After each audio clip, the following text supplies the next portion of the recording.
Ladies and gentlemen, the President of the United States and First Lady Joe Biden, accompanied by Dr. Eja Ndom.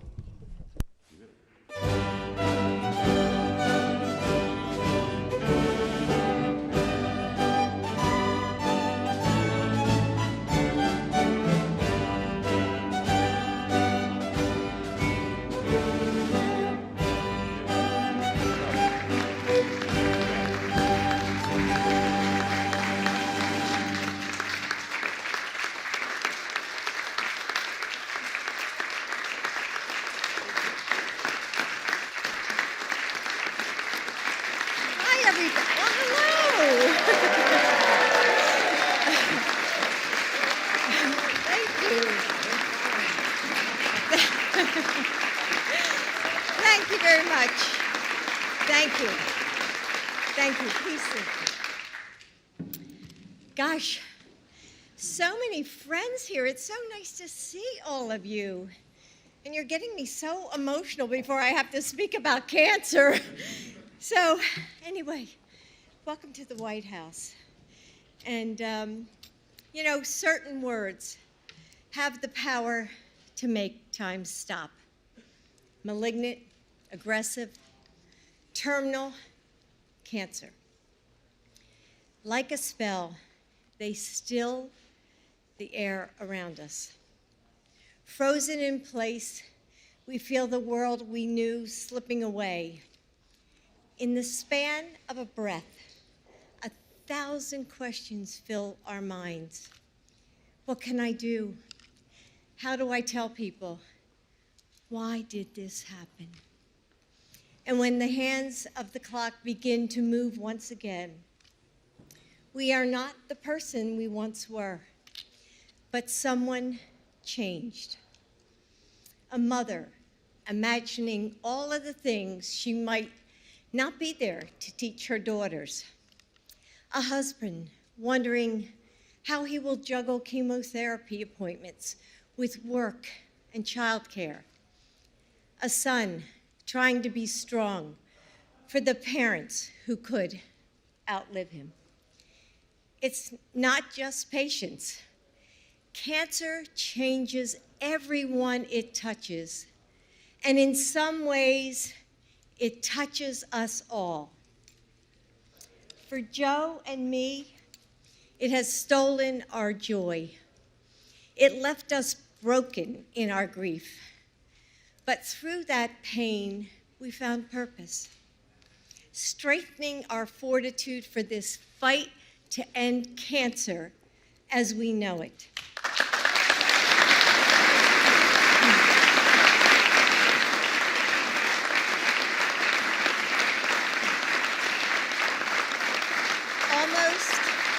Almost 30 years ago, 4 of my friends were diagnosed with breast cancer in 1 year. And one of my dear friends, Winnie, lost her battle. Winnie inspired me to take up the cause of prevention and education. And since then, I've seen the darkness of this disease: financial devastation, confusion over care, and far too many families mourning loved ones. Yet, I've also seen hope. In just this last year, I met a woman whose life was saved by determined nurses who just wouldn't let her skip her screening. I met a doctor who was inspired to become a cancer researcher because she survived her own diagnosis as a child. I've seen people come together from rival companies or opposite political parties, sharing knowledge and finding common cause, united by the chance to save lives. A cancer diagnosis today may still leave us feeling hopeless, but we are not hopeless and we are not helpless. We are living in a golden age of research and discovery. We can end this terror, and all of us have a role to play. Because this isn't just about hoping that one person will decipher the answers alone. It's about listening to patients and survivors and their families, and easing the burden they face. It's about the individual choices we can make to stop this disease before it's too late, to get screenings, to be vigilant with our health. It's about federal and state governments, the business community, and nonprofit organizations all helping to make those screenings more available and accessible. It's about bringing the brightest minds and the fiercest hearts to the table to learn and to collaborate and to discover together. Yes, cancer has the power to rewrite our lives, but we have the power too. More than we even know. We can stop it in its tracks. We can comfort and discover and dream our way past its paralysis. We can come together and rewrite the story that cancer tells.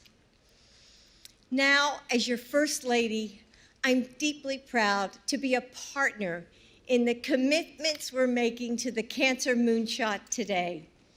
We're ensuring that all of our government is ready to get to work. We're going to break down the walls that hold research back. We're going to bring the best of our nation together.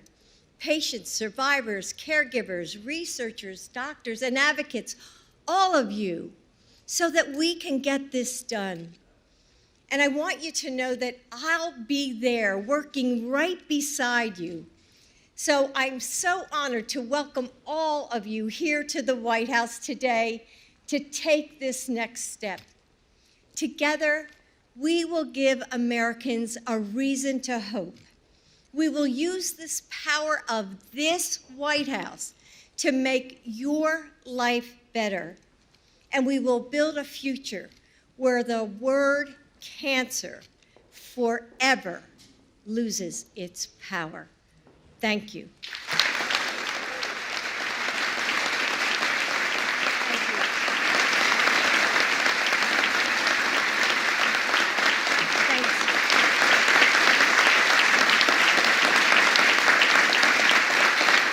Now, it's my pleasure to welcome our next speaker.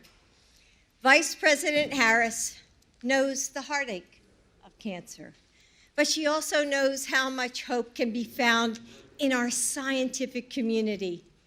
She knows it because she saw it firsthand in her brilliant mother, who dedicated her life to researching breast cancer. Kamala, you honor your mom's memory every single day, but I believe she's especially proud of you today. Please welcome the Vice President of the United States, Kamala Harris.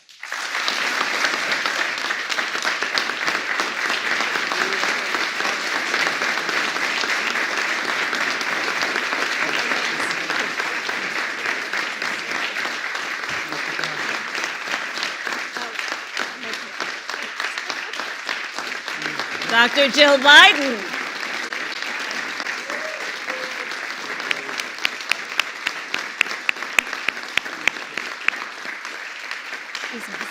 Please have a seat. First Lady Dr. Jill Biden, President Joe Biden, thank you both for your incredible and long-standing leadership on an issue of national importance, yes, and of personal significance to so many of us, including me. So as Dr. Biden said, my whole life I stood witness as my mother, a scientist, worked to end breast cancer. So my mother taught at public universities. She worked at a national laboratory. She published groundbreaking research. She was a peer reviewer at the National Institutes of Health, NIH, and collaborated with scientists around the world, including in France, Italy, and Canada. My mother's discoveries helped save women's lives. And I am so proud that she brought our nation and our world closer to the goal of ending breast cancer as we know it. And today we are closer than we have ever been. Since the turn of the century, we have made significant breakthroughs. We have learned so much about therapeutics and diagnostics, about public health and patient care. More people are surviving cancer. More people are enduring cancer after being diagnosed than ever before. And the death rate for cancer has fallen by about 25% over the past 20 years. In a moment, our president will lay out the new goals, ambitious goals, achievable goals for our nation to end cancer as we know it. These goals are not abstract, and they will transform lives. They will improve lives, and they will save lives. So I said at the outset that this is an issue of personal significance to so many and for me. You see, after a lifetime working to end cancer, cancer ended my mother's life. I will never forget the day that she sat my sister and me down and told us she had been diagnosed with colon cancer. It was one of the worst days of my life. And an experience that sadly, millions and millions of people in our country have had. My mother was a fighter, all 5 feet of her. You would have thought she was 7 feet, but she was only 5. And as I cared for her during those many months, I watched her courageous fight. But after countless rounds of chemo, her body gave out. She was transferred from the hospital to hospice. And in fact, one of the last questions she asked the hospice nurse was, "Are my daughters going to be okay?" I miss my mother every day, and I carry her memory with me wherever I go. When President Biden launched his Cancer Moonshot 5 years ago, I of course thought of my mother. We may not have ended cancer as we know it, not then, but there is still so much work to do, and we are so much closer. The President's Cancer Moonshot demonstrates who he, our president, is. Because as you all know, out of his personal pain, he launched an initiative, this initiative, that will help countless lives, the lives of people he may never meet. This initiative also demonstrates who we are as a nation. In America, we not only dream, we do. We not only see what can be, we see where we can go in a way that when we reach for the moon, we plant our flag on it. So it is now my honor to introduce another leader who for many years has worked tirelessly in the lab and the clinic in that spirit. From Emory University School of Medicine, Dr. Ajay Andam. Thank you.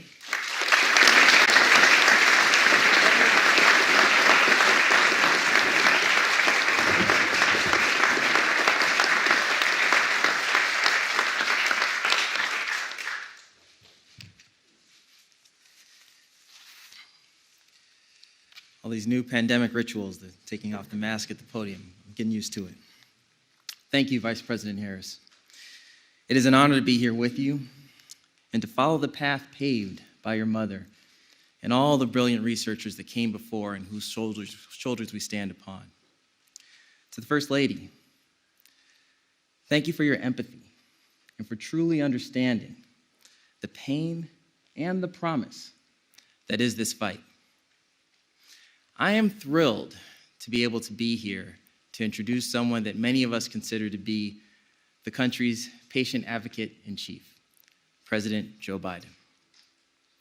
From my vantage point as a neurosurgeon scientist, constantly thinking of ways to treat cancer patients, to fight cancer, and seeing countless patients every year, and as a board member of the National Brain Tumor Society, I can confidently say that this is the most exciting moment in the history of our field.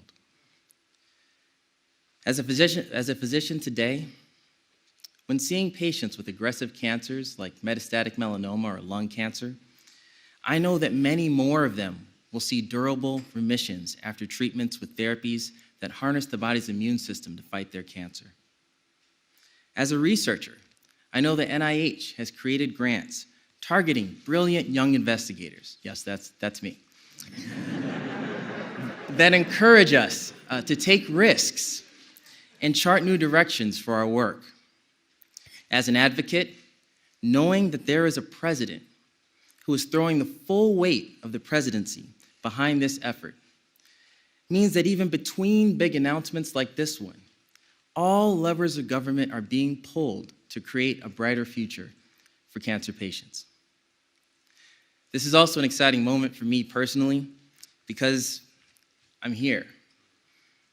As a son of Ghanaian immigrants who came to the United States with nothing, there was a time when I could not participate in the scientific discussion in the United States. We have a ways to go before we're harnessing all of the diverse talents of our country. People of every race, ability, gender, and orientation. But the progress that we have made means that we're constantly bringing new ideas to this challenge. I stand here as a husband to Kelly, a father to Joseph, who's 9, and Emily, 6, to tell you that this is a moment to believe in a healthier future for all families, to believe that we can end cancer as we know it, to believe in science, and to believe in America. Standing firm in that belief, it is my honor to introduce the person charting the course ahead with vision, purpose, and so much hope. The 46th President of the United States, our Advocate-in-Chief, Joe Biden.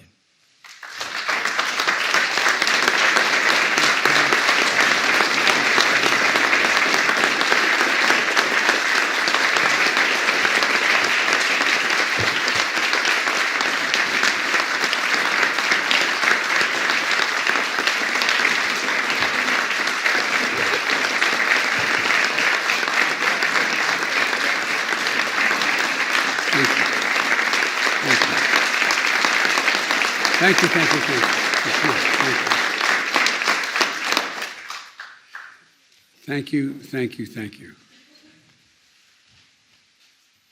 I'm Joe Biden, Jill Biden's husband.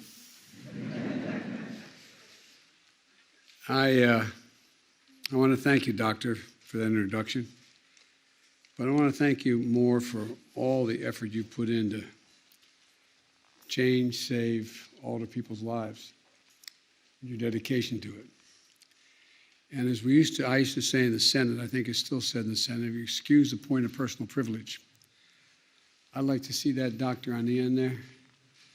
That's the man who spent 18 months trying to save our son's life. Doctor, I love you. The whole family loves you.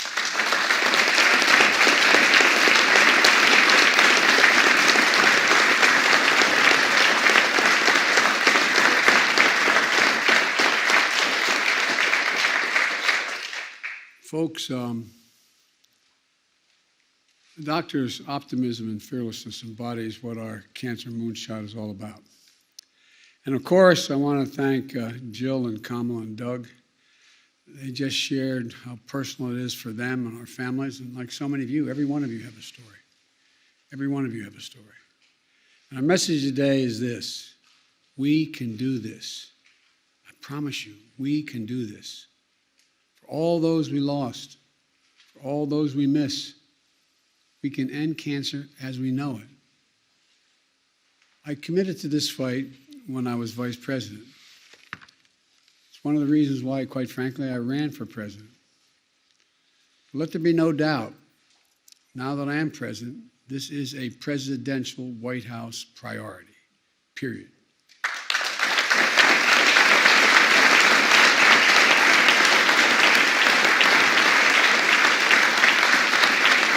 You know, the bipartisan members of Congress, and I don't want to start because I'll leave somebody out. But you know, Congress is here. And this is, they can tell you, one of the truly bipartisan issues in the United States Congress. I know their votes, but that includes Senator Patrick Leahy, Michael Bennett, Amy Klobuchar, Chris Van Hollen, Sanford Bishop, Representative Joyce Beatty, Barbara Lee, Jim McGovern, Donald Payne, Debbie Wasserman Schultz, Bonnie Watson Coleman, Tom Cole, Brian Higgins. I said I wasn't going to do this. Terry Sewell. And it can be truly an American moment for this conference. I'm sure I've left somebody out, for which I apologize. But this can really be an American moment that proves to ourselves and, quite frankly, to the world that we can do really big things. You know, we made enormous progress in the past 50 years. Since Congress passed and President Nixon signed into law the National Cancer Act and declared war on cancer, we learned cancer is not a single disease. You used to think at that time it was a single disease. There are over 200, as you all know, 200 different types of cancer caused by different genetic mutations in our cells. We discovered new medicines, therapies, early detection, prevention, measures that extend lives and save lives. In the first 25 years since the National Cancer Act, the death rate from cancer was largely unchanged. Then things began to change. The progress over the last 25 years, the death rate has fallen by more than 25%. But here's the deal. Despite the progress of lives extended and lives saved, cancer is still the number 2 cause of death in America, second only to heart disease.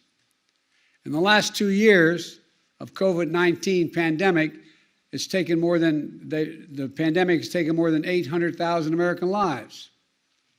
But that same period of time, cancer has claimed 1.2 million American lives, year in and year out. For too many patients and their families diagnosed with cancer, instead of hope, there's also bewilderment. Remember, Doc, you telling the family that we had to be able to ask questions and you were available because it's a hard road to understand and to traverse.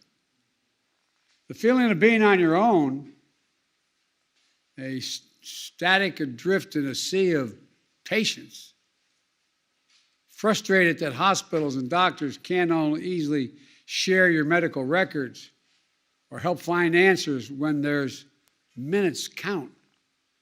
Having to advocate for even the most basic care and attention for your loved one. A flood of information, completely different language, in many cases with no one to help you decipher it. Being within reach of a therapy that's too expensive, or your insurance won't cover it. Despite all the progress, there's still a sense of powerlessness, guilt that maybe you're not doing enough because you don't know enough, and fear. So when President Obama asked me to launch our Cancer Moonshot in our administration, our goal was to bring a new sense of urgency to make the system of prevention, research, and patient care take advantage of the 21st century science and technology. We began the process. Many of you in this room are part of that. We harnessed the resources of the federal government to change the culture, increase cooperation among scientists, and break down some of the silos. I note parenthetically, I remember I wanted to transfer a particular scan from a hospital in Pennsylvania to a hospital in D.C. And I was told I couldn't do it. Wasn't able to do it. Could transfer just about anything else in the world, but it couldn't do it. Because the hospitals didn't want the other hospitals to have access to their, because the patients could change their mind for all the records. That included everything from making federally funded cancer research more accessible to the public, instead of hiding behind a paywall. We launched trials.cancer.gov so everyone can look up cancer clinical trials across the country and around the world. I travel the country, bringing together leaders of healthcare, technology, education, business, and technology. I visited most of the major cancer centers literally in the world, met with heads of state in those countries, and decided how we could work together to try to make progress. I remember a particularly good meeting in Australia. One of the final pieces of legislation that President Obama signed into law was the bipartisan 21st Century Cures Act, with the help of members of Congress, particularly, I don't know, is Fred Upton here? Fred, are you here? Well, Fred Upton was part of it, and Diane DeGette in the House. It streamlined the Food and Drug Administration, FDA, so that new cancer treatments can be evaluated faster. It provided 7 years of new funding, including research on cancer disparities, trial networks to discover new drugs and new efforts for childhood cancer. President of the Senate, as President of the Senate, I presided over the overwhelming vote after the election had already taken place, the presidential election, when everything is supposed to come to a screeching halt, a bipartisan vote to fund over $6 billion. And I watched my friend, and he is my friend, we disagree a lot, Mitch McConnell, stand there and ask unanimous consent to name the cancer provisions after our son, Beau. Cancer Moonshot brought the country and the world closer together on this issue. And when we left office, Jill and I knew we had to keep it going. So we took, and a lot of you, we had 5 Nobel laureates and others who were involved. Through the Biden Cancer Initiative, we focused on turning the Moonshot into a movement to create the cancer research and care system that most people think we already have and that they all deserve. But they don't know we don't have it till they try to deal with it. And everywhere we'd go, people would share their stories in grocery stores, airports, rope lines. While we heard stories of loss and despair, the stories began to change just a little bit, a change of feeling, real hope. But not because of me and Jill, but because of all of you in this room and so many more at home. Doctors, researchers, advocates, caregivers, patients, survivors. And that's why today I'm proud to announce our plan to supercharge the Cancer Moonshot as a central effort of the Biden-Harris administration. It's bold, it's ambitious, but it's completely doable. Just as we harnessed the science to develop cutting-edge COVID-19 vaccines and treatments, we'll bring a fierce sense of urgency to the fight against cancer. The goal is to cut the cancer death rate in half in the next 25 years, at least by 50%, and to turn more cancers and death sentences into chronic diseases that people can live with, to create a more supportive experience for patients and their families. And by doing these things and more, to end cancer as we know it. And here's what we're fighting and how we know what cancer looks like today. A disease where we often diagnose it too late. We have too few effective ways to prevent it. The stark inequities based on race, disparity, zip code, sexual orientation, gender identity, and other factors still persist. And we know too little about why treatments work in some patients in that same patient with the exact same diagnosed cancer, it doesn't work in that patient. Where we still lack strategies to develop treatments for some cancers. Where we don't do enough to help patients and their families navigate through the process. We don't learn enough from patients' experiences or their data. In fact, when we first started this work, one of the first things we did was make sure that doctors and researchers work together, share information, allow patients to share their data with other doctors and researchers to help others. But there's so much more to do. I remember we were going through this in the Moonshot, and my saying that I was told, oh, well, patients don't want to share their data. They all want to share their data. Sometimes y'all don't want to share what you know. And for each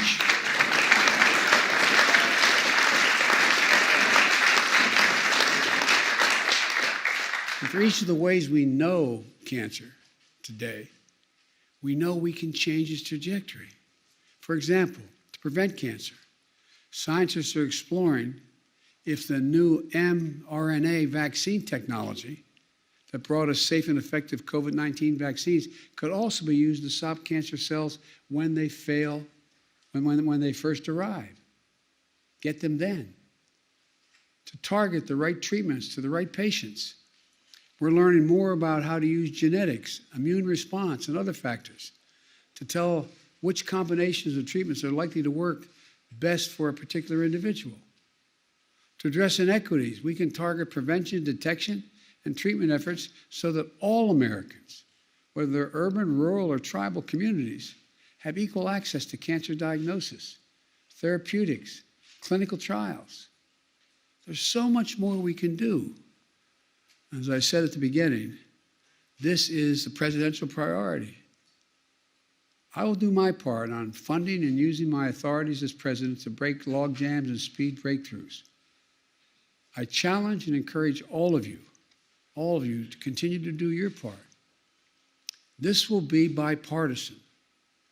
This will bring the country together, and quite frankly, other nations as well.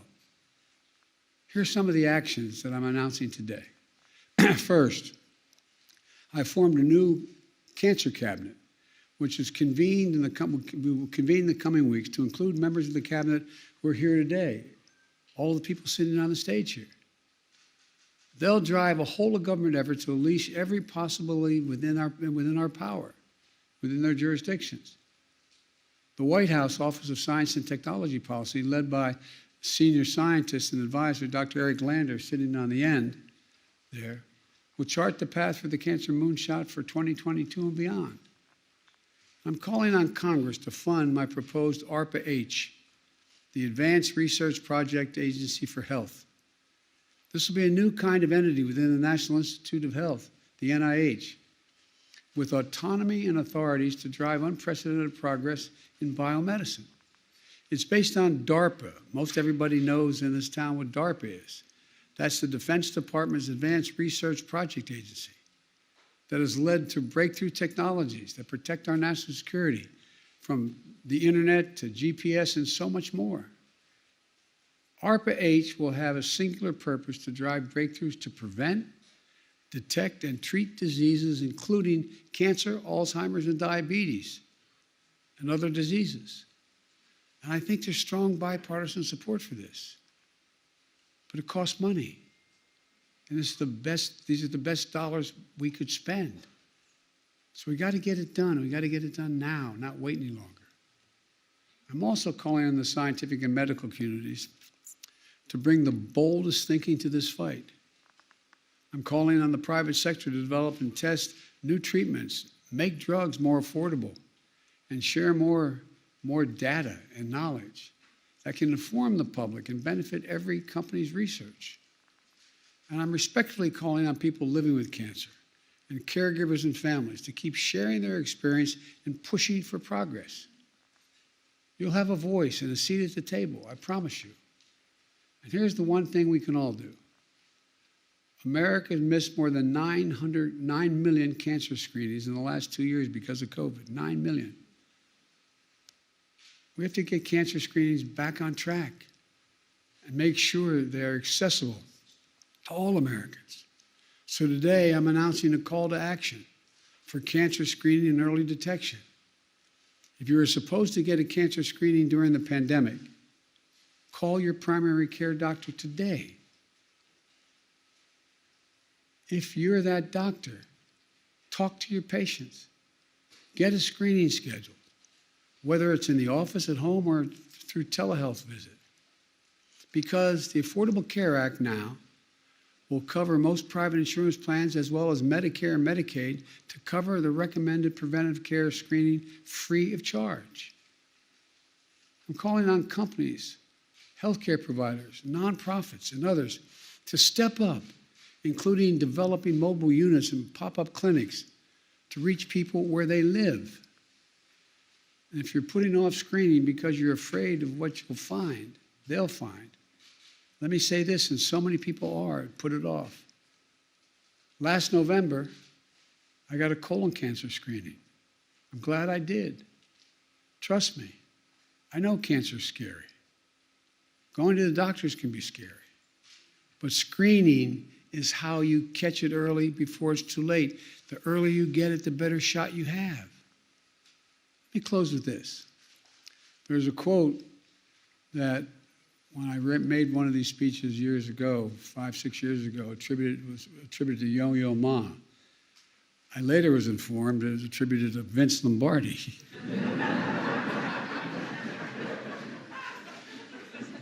But whoever the hell gave the quote, it makes sense. Here's the quote. Practice makes permanent. Only perfect practice makes perfect. My challenge to everyone involved in this fight against cancer, take a hard look at your practice. Ask yourself if you're practicing perfectly. Or am I practicing to make the old way permanent? Old practices have created data silos, minimize the role of patients, foster the wrong kind of competition instead of the right kind of collaboration. I know we can get this right. I'm positive we can. By not losing sight of the ultimate goal, the patient's health. And by not losing sight of something else, I also believe. America is a single place on earth, single country that can be defined, as I told Xi Jinping, by one word: possibilities. Possibilities.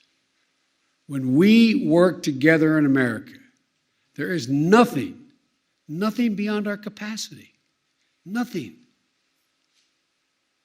So let's show the world what's possible. Let's show the world that we're committed. Let's show that we can do big things. That in the United States of America, when we work together, there's nothing beyond our grasp. I mean, nothing beyond our grasp. And I know of nothing, as I think my colleagues would say, that's more bipartisan than take on this fight and fundamentally change cancer as we know it. It's a mission that can truly unify the nation.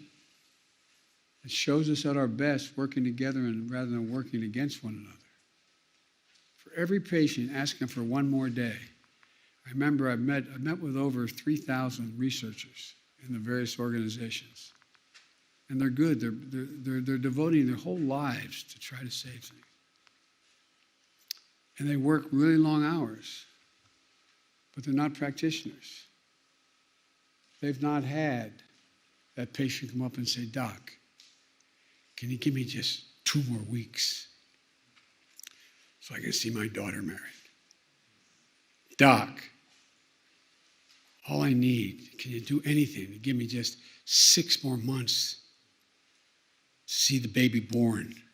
That's all I'm asking for, Doc." There's a sense of overwhelming urgency. Overwhelming urgency. If you're a patient or a family member of a patient. Every patient asking just for one more day. They're not asking to cure me. One more day. One more week. Can I get another year to be able to do boom? For survivors and caregivers who carry the physical and mental scars of treatments and recovery. And for those who have lost, and for the ones we can still save, let's end cancer as we know it. I refuse to believe this is beyond our capacity. I refuse to believe it.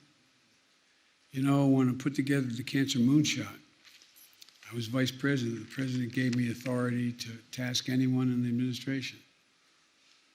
When they found out I had the Department of Energy and Ernie Moniz, when they found out I had NASA and a lot of other agencies, looked at me like, "What's the matter with you?" I said, "Guess what? NASA knows more about radiation than all of you." Seriously. In Ernie Moniz, we're at a place where we get a billion calculations per second. And it goes on. Skills people never thought would impact on this can do it. So my plea to you scientists is, share data as best you can. My plea to my members in Congress is, let's fund this particular program and focus on it till we beat it.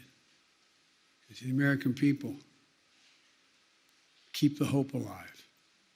There is hope. There is hope. And I'm confident, absolutely confident, if we make all our effort to deal with it, we can make fundamental changes in people's lives and change the families in this country in a much better position than they are today with regard to cancer. Thank you all for being here. I appreciate it.